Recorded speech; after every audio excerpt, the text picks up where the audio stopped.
You're listening to Stimulus Tech Talk, a conversation-based podcast created by Stimulus Technologies that covers a range of topics related to business and technology.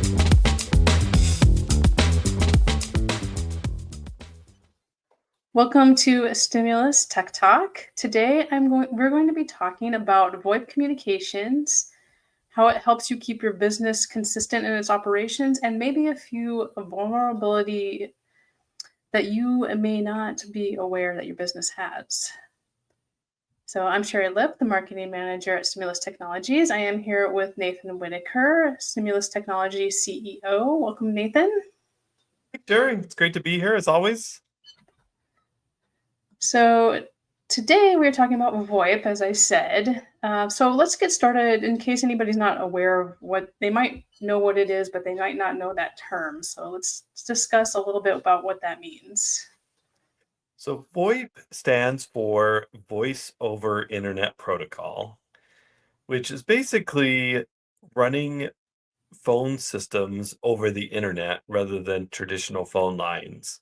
So for 150 years or so, our phone lines were copper wires in the ground that connected back to a telephone company's central office. And then they had a switch that would connect you to a different location depending on the numbers you dialed.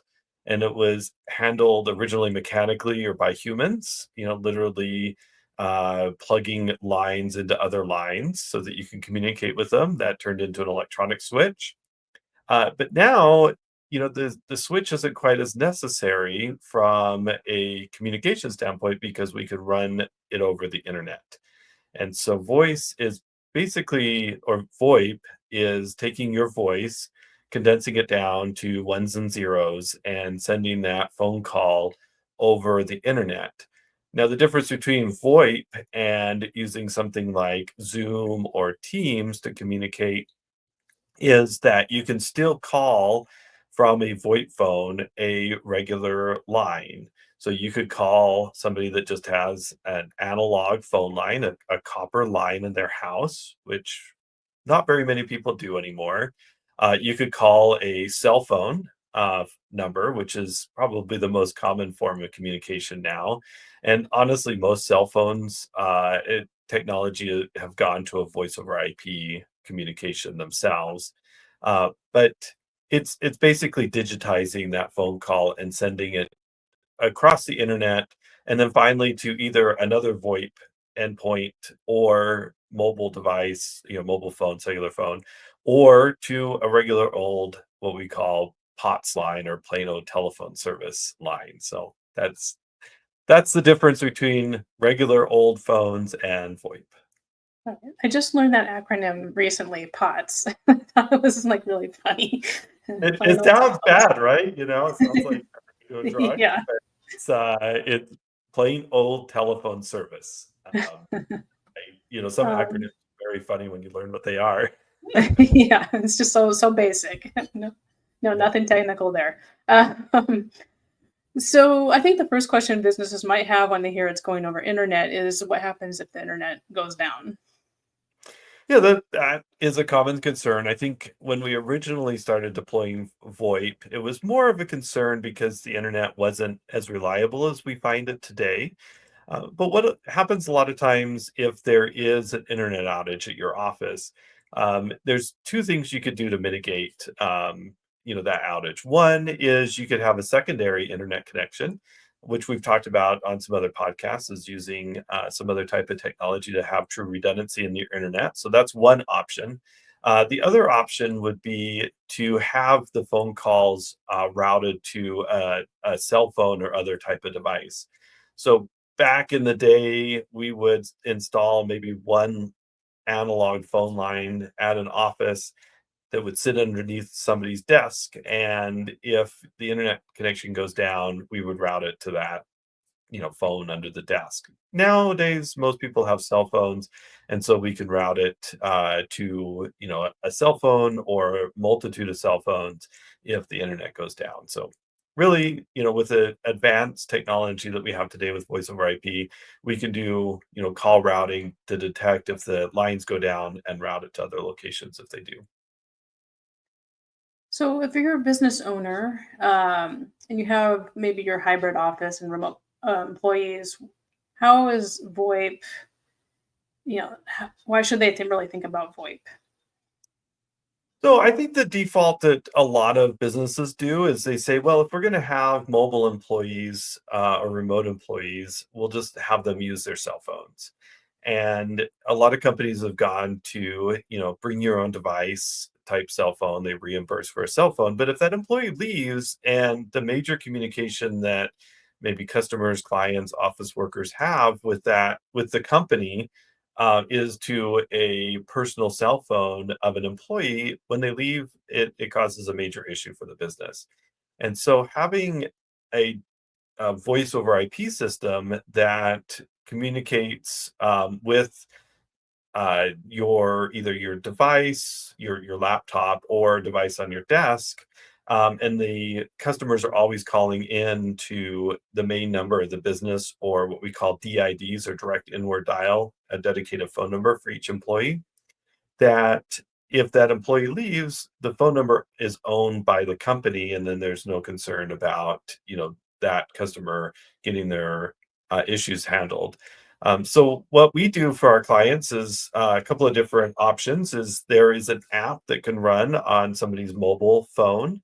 That app would allow an extension to be transferred to that person's mobile phone.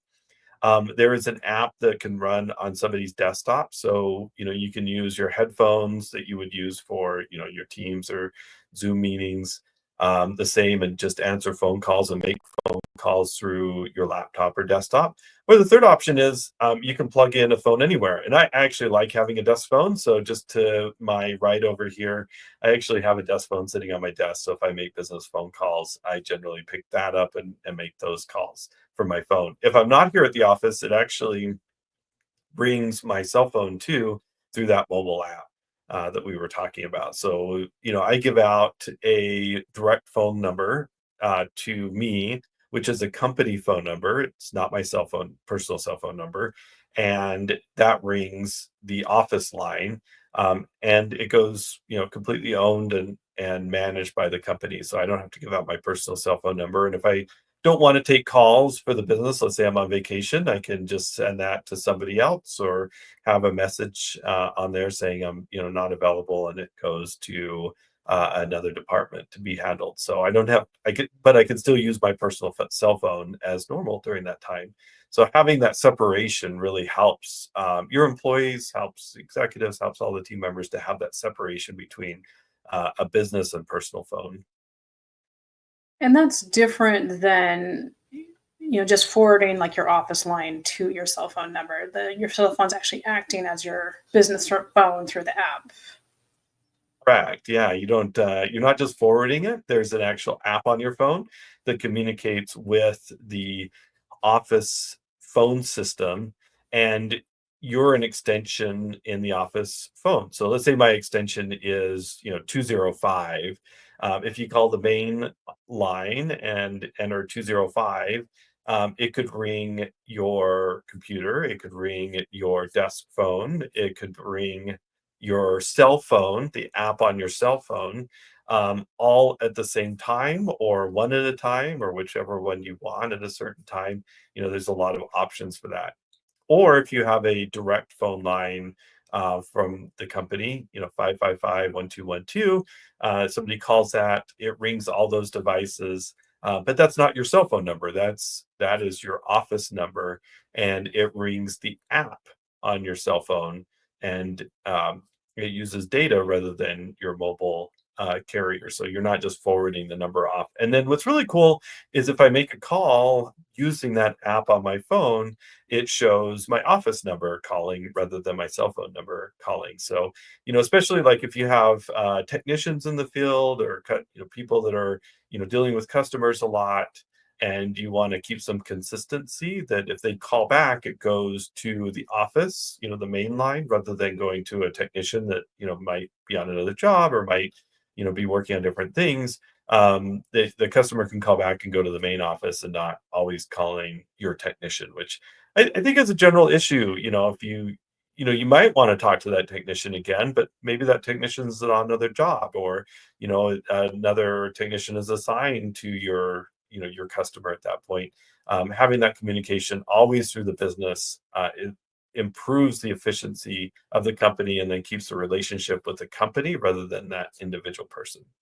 Yeah, and I imagine it's going to keep that technician from getting a call in the middle of the night on their personal That would cell be the phone. goal too, for sure.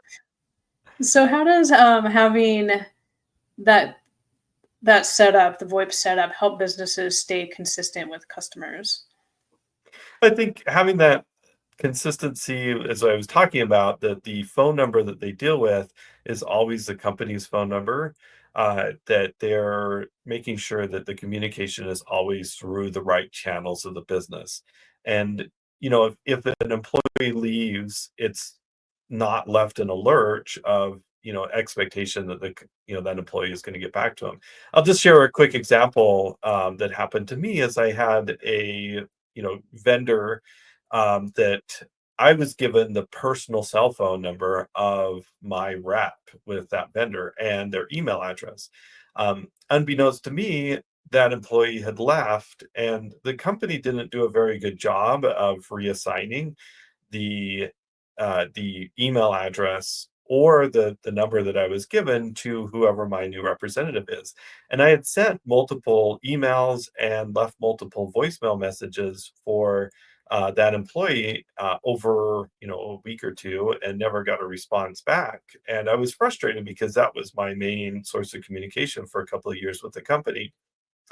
Finally, I called the main number, and said, "Hey, I need to talk to somebody on my account." And come to find out, a new rep had been assigned just that week to me, and I got in contact with the new representative. But it was, frustrating for a little bit that my main point of contact, uh, you know, I was getting his personal cell phone number, and he wasn't getting back to me, and I'm sure he didn't want to get back to me because he's no longer working for that company. So I think keeping the consistent experience of going back to the company always, rather than dealing with that one employee that may or may not be available, might be on vacation, might be out sick, might not be with the company, I think is really important. Yeah, it's always very awkward if you don't realize you're calling somebody's cell phone when you're trying to make a business type of call. And even if they still work there and they're out doing something with their family or something, you don't realize that you're interrupting because Right. that's the number you have. Well, and it could be time zone issues. You might call them. We're definitely a global society now. You might be Pacific time, and you're calling in Eastern time. It could be 3 o'clock in the afternoon for you, but it's now 6 o'clock, and they might be eating dinner with their family, like you mentioned. So, I think having that centralized, you know, way of communicating with the business. Uh, the other thing that I would mention too is a lot of businesses want to record phone calls for training and security and different purposes. Having them call the main office and having a message, that states that the phone call could be recorded before it goes off to the employee is really important for legal reasons. And then the phone system can record those phone calls and that conversation, and that information is owned by the company. Whereas if it's just going to a cell phone, the company may not have full control over that communication or ownership of that communication either. Are there any other features of VoIP service that business owners may not that you found business owners aren't aware of? There's always this concern of what about text messages, and you can do SMS, text messaging over VoIP also. So if you wanted to allow your company to receive and send text messages on those direct numbers, you can do that same thing with voice over IP. So that's, I think a general concern that, a lot of people want to communicate via text messages now. Uh, with going to a regular phone line, you can't really do that to an office number. With voice over IP, that gives you that additional feature.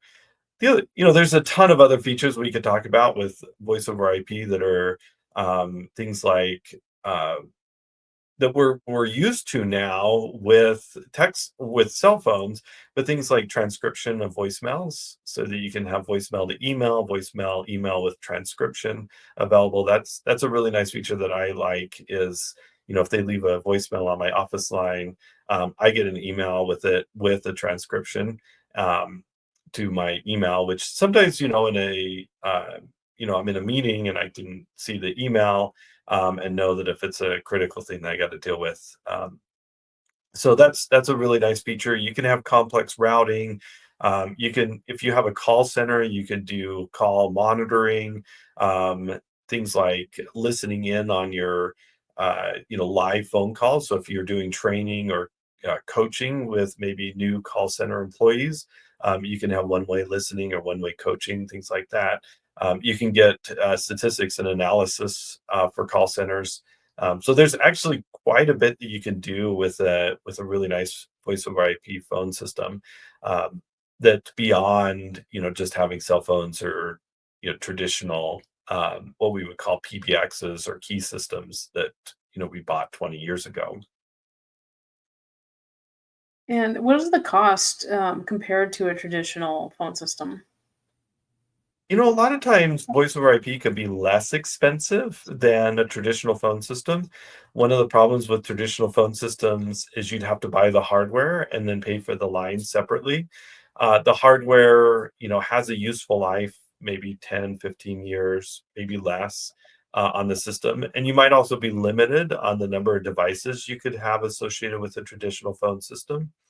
Nowadays with VoIP, you can generally expand those unlimitedly, and then you're just replacing the handset or device. If you need to replace it rather than the entire phone system, if there's any damage or changes.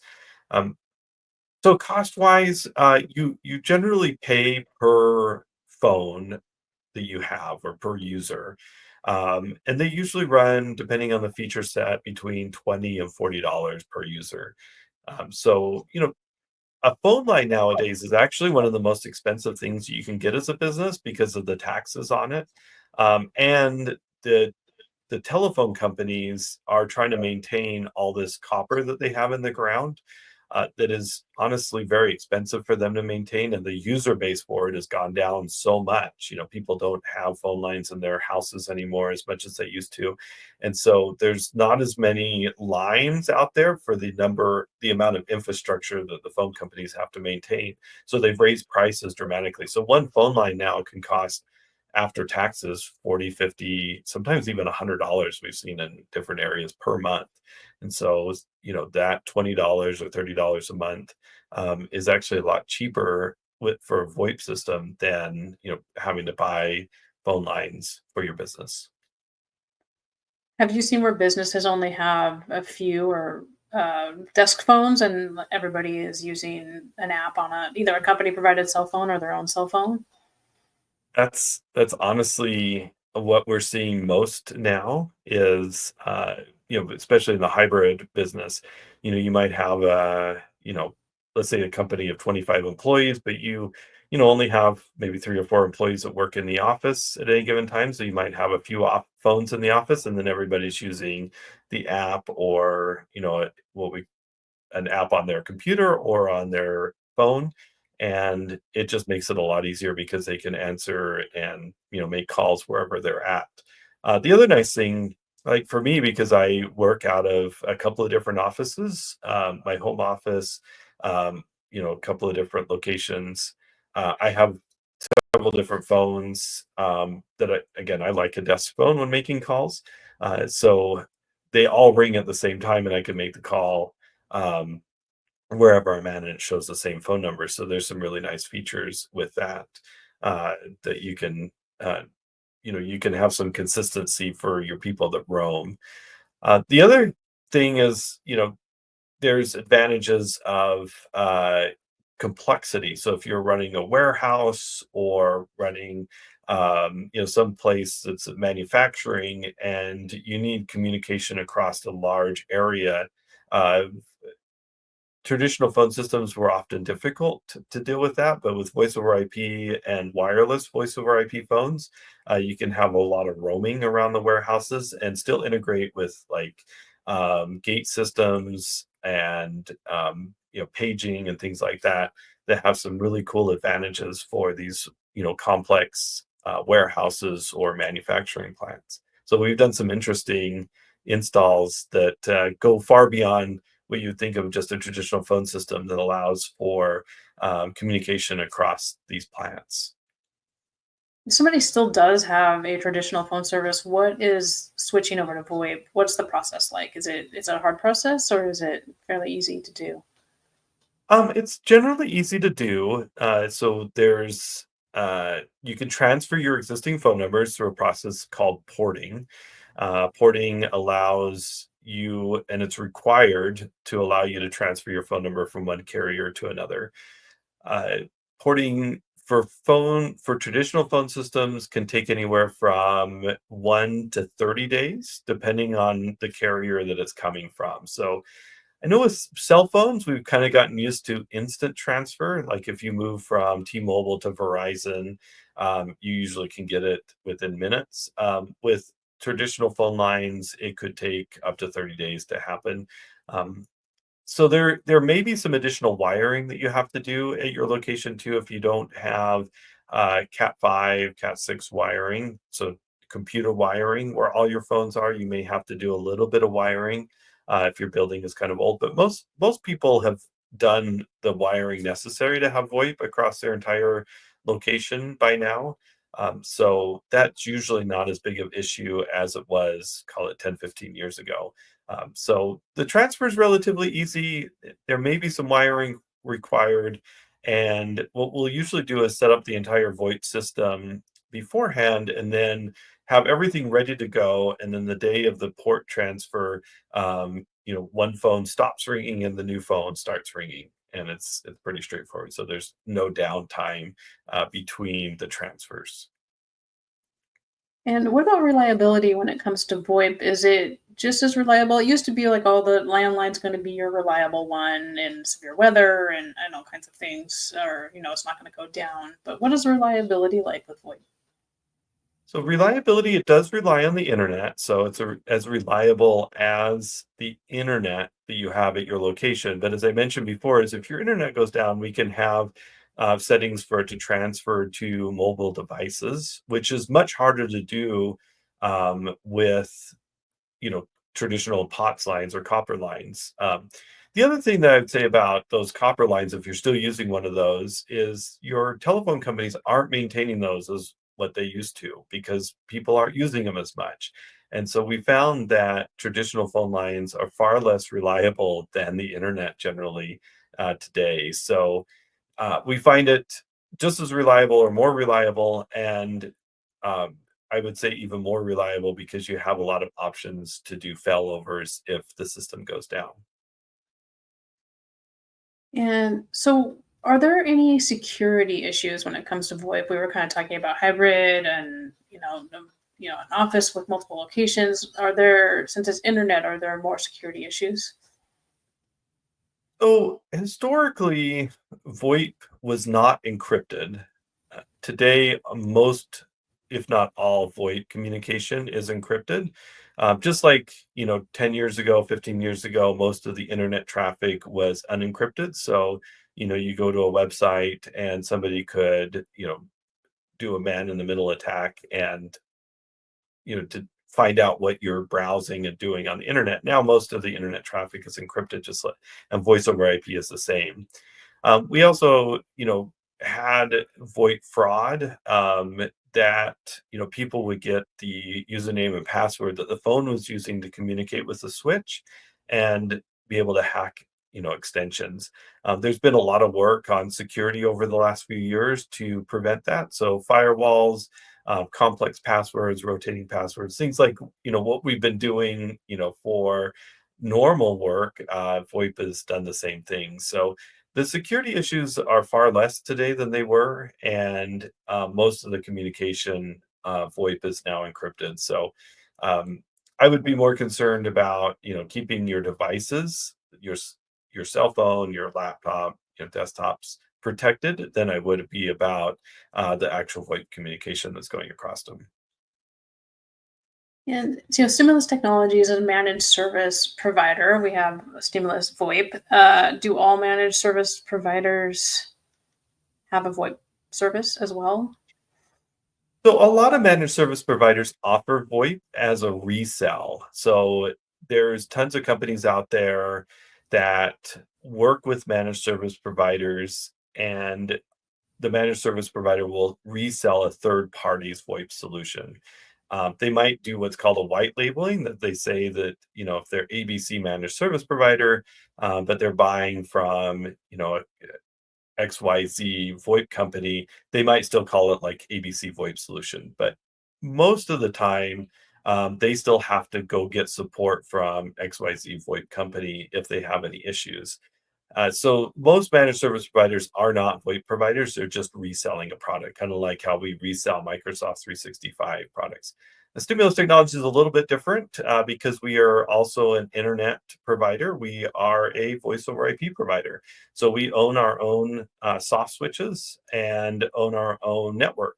And we have redundancy on our network. We manage our own equipment, and we are our own registered voice over IP provider. So if you need support, we handle it in house rather than having to rely on a third party for the VoIP solution. So, if you are talking to a managed service provider, an IT service provider about the VoIP solution, find out if they're reselling it or if they are their own provider. Most likely, they are just reselling somebody else's solution. And a lot of times, because of billing regulations, you would still get a second bill from the VoIP provider because the managed service provider, without doing a lot of work on registering with the federal government and local governments, cannot bill VoIP service directly. They have to, offer that as a third party billing, so that the VoIP company collects all the taxes and fees that are associated with phone service. So just ask those questions if you're talking to a managed service provider about their VoIP solution, whether they're reselling or not, and how the billing will work. And how the support will work. Do you have to call the third party? Do they have to call the third party, or can they provide the service directly? Because I think if you're going to buy the solution from somebody, as much as possible, they should be supporting it rather than always have to send tickets off to the third party because that just slows down the work. Is there anything else you would advise a business owner to look for when they're searching for their VoIP solution? I think just that size, if you are a small, really small business, getting a couple of phones, is it going to be more expensive to have a very small system than a large system? How scalable is the solution? What kind of contract are you in with the VoIP side of things? And then, maybe ask about the business model too, because not all VoIP solutions really make sense or work for every business model. There might be some that are, specifically integrate with different types of software. Maybe there's a VoIP solution that can integrate with your CRM, with your accounting system, whatever it may be. So there might be better solutions out there for you if you are do some integration with the rest of your tools. So those are some additional questions you can talk about. All right. And last question: what advice would you give a business owner who is still holding out on a traditional phone line? Just do it, make the switch. Because I think, you know, the analog phone lines, these POTS lines, are going to go away over time. Most telephone companies are replacing those with fiber, and I think in the next 5 to 10 years, we're going to see the availability of buying an old phone system just not be available anymore. So if you have an old system, just switch it out. It's really easy. It'll save you money over time, and I think save you frustration and hassle, and it's cheaper than you think. All right. Well, thanks, Nathan, and thanks everybody for listening.